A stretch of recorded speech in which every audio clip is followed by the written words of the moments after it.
There comes a moment in your life when the pain is too loud to ignore, when the silence after the storm is heavier than the storm itself, when life punches you in the gut and you're left gasping for something, anything, to hold on to.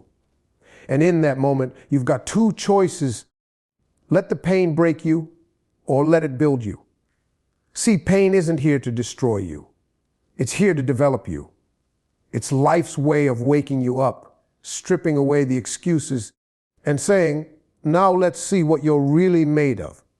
You may not realize it yet, but the pain you're feeling, the heartbreak, the betrayal, the loss, the failure, it's not your punishment. It's your platform. Pain is not your punishment. It's your platform. It may not feel like it when you're in the middle of the storm, when everything around you is falling apart and you can barely breathe through the pressure.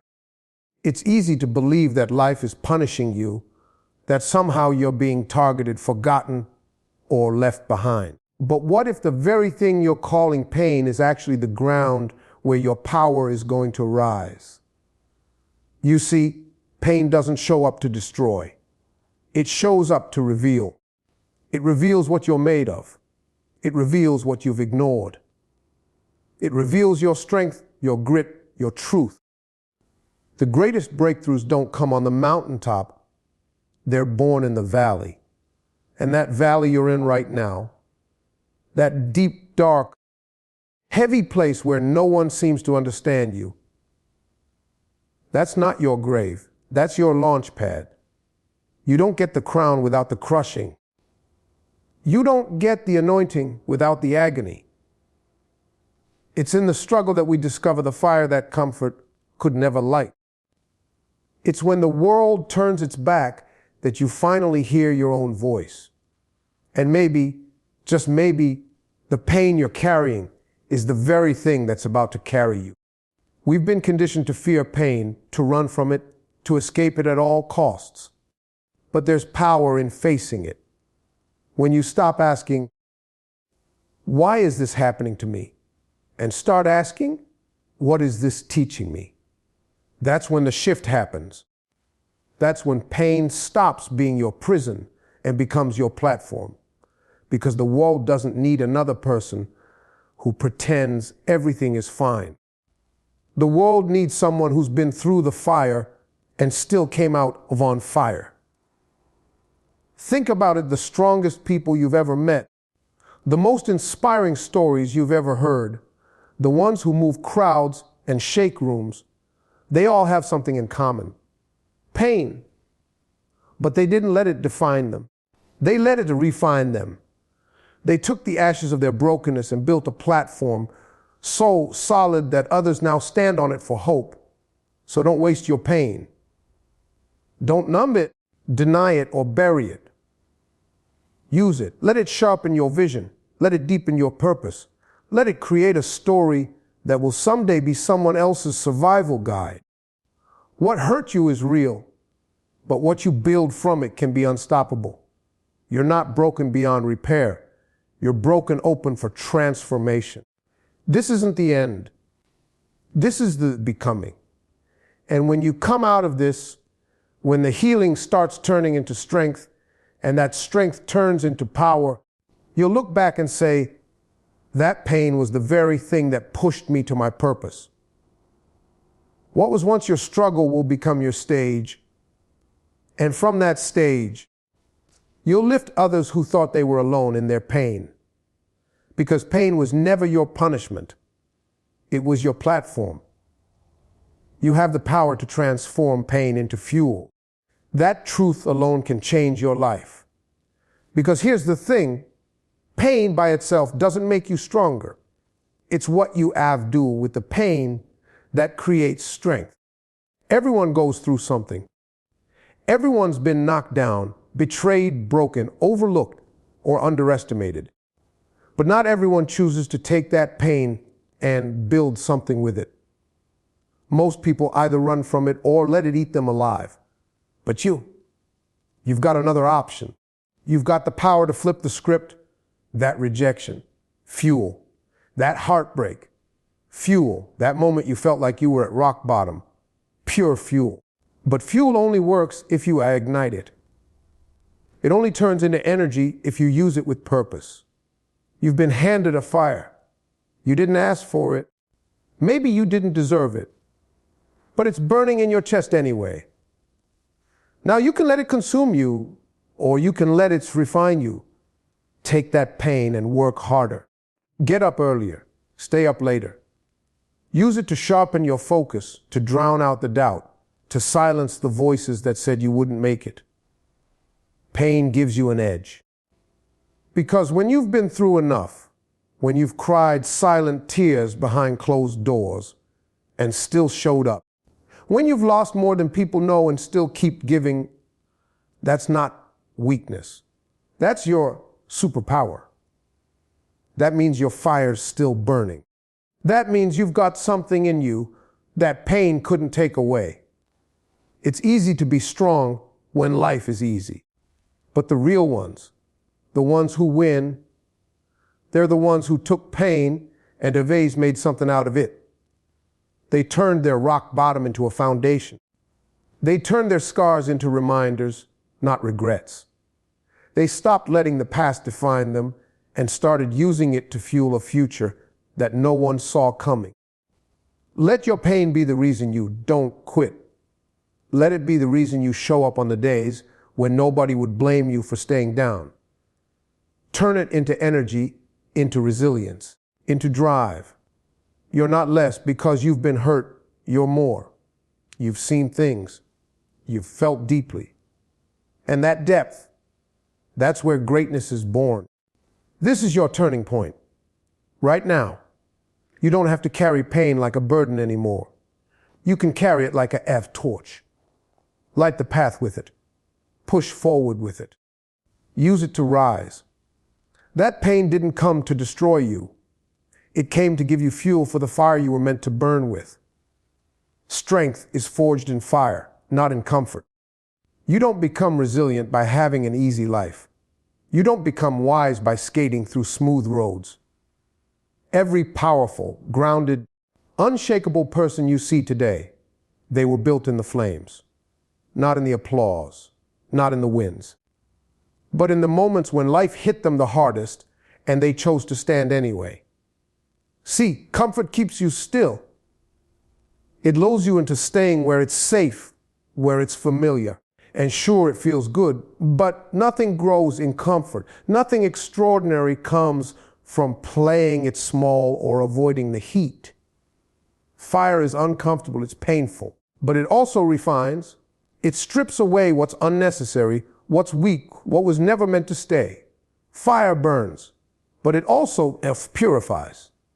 That hard season you're in, that pressure you're under, that's not happening to break you. It's happening to build you. It's working on the parts of you that were never challenged before. It's shaping your character. It's training your mind. It's toughening your spirit. The kind of strength that doesn't shake when life gets heavy. That's forged in the moments when everything feels like it's falling apart and you choose to keep believing anyway. It's easy to have faith when things are going well. But what about when nothing makes sense? When doors close, friends leave, money dries up, and the vision feels blurry. That's the fire. And it's in that space that you decide who you really are. Will you give up, fold under pressure, and let it define you? Or will you let it refine you? Every scar you carry tells a story, not of weakness, but of survival. And not just surviving, of becoming. Because after you walk through fire and you come out still standing, you don't walk the same. You don't talk the same. You don't second guess yourself the same. There's a depth to your presence, a weight to your words, a fire in your eyes, because you earned that. You lived that. You forged that strength when nobody was clapping, when nobody was watching, when you could have quit but didn't. So don't fear the fire. Don't resent the hard places. Embrace them. Step into them. Let them do what they came to do. Burn off the doubt, the fear, the insecurity, and leave behind the version of you that's unstoppable. That's what the fire is for. Because you don't become who you were born to be by staying comfortable. You become it by walking through the fire and realizing it didn't destroy you. It defined you. You can't control what hurt you, but you can control what you do next. That truth is hard to swallow when you've been broken, betrayed, or blindsided. When the people you trusted walk away, when life deals you a hand you didn't ask for, it's easy to fall into the trap of asking, "Why me?"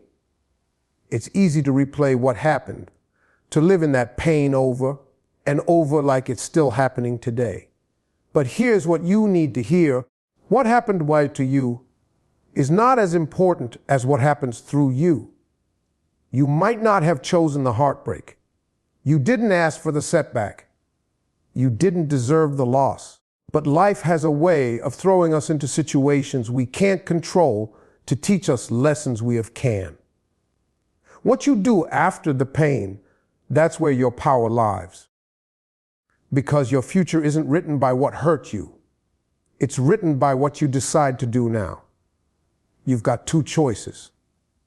Stay stuck in the story of what happened, or start writing a new chapter based on what you've learned. Let it either be the reason you stop moving or the reason you go harder. Let it either make you bitter or make you better. That choice right there, that's where freedom begins.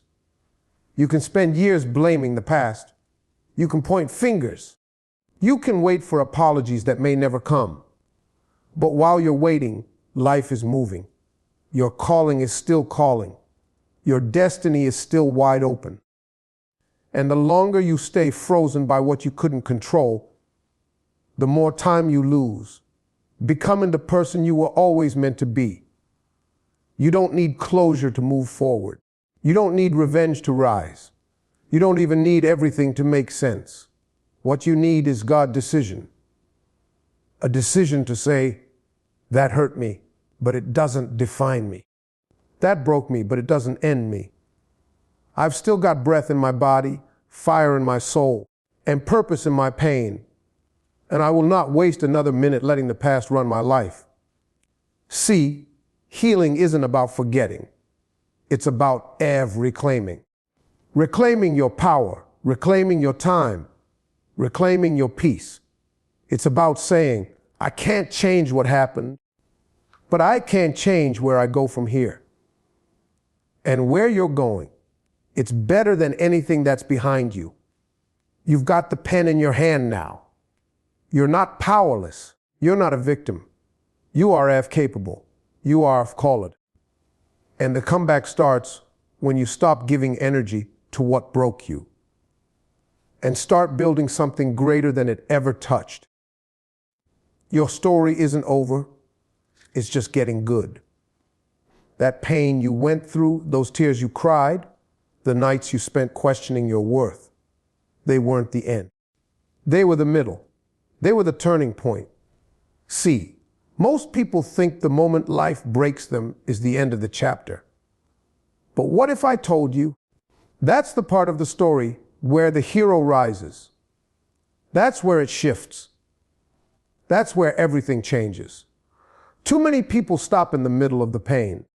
They give up in the valley, never realizing the mountaintop was just a little further ahead. But your pain is not your final. It's just a plot twist. And you're the one who gets to decide how the next page reads. You've still got pages left to turn. You've still got battles to win. You've still got dreams that are waiting on you to believe again. Sometimes life gets quiet, doors close, people walk away. Nothing seems to move. And in that silence, it feels like your story has run out of ink.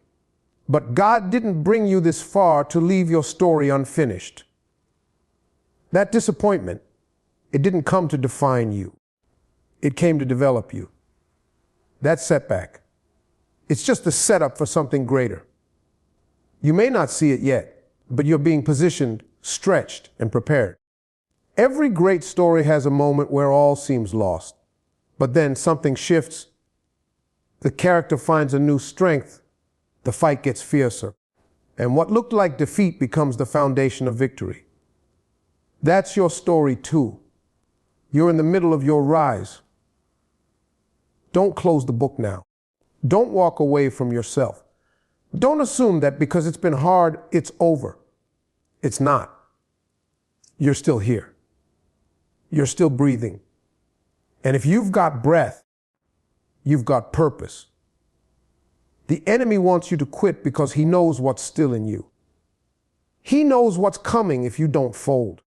He knows that your story, when told in full, is going to heal others, inspire others, break chains for people who felt just like you. You are not done. That chapter was dark, yes. That season hurt, yes. But turn the page. Keep showing up. Keep believing. Keep writing. Because your best lines haven't even been spoken yet. Your most powerful moments haven't even happened. And the version of you that's coming, they're going to thank you for not giving up when everything in you wanted to.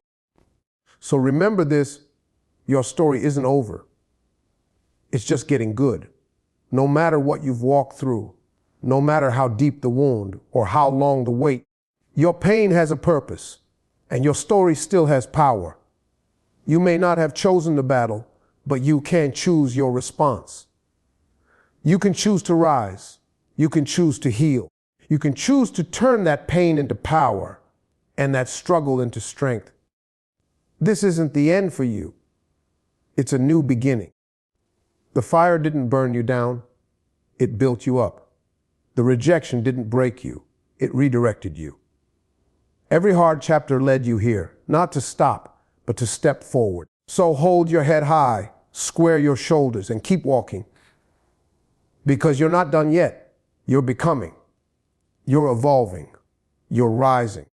And when you get to the other side, when the tears dry, when the doors open, when your purpose reveals itself in full, you'll understand that every ounce of pain was carving out space for the greatness within you. Keep the faith. Keep fighting. Your next chapter will be the one where it all makes sense,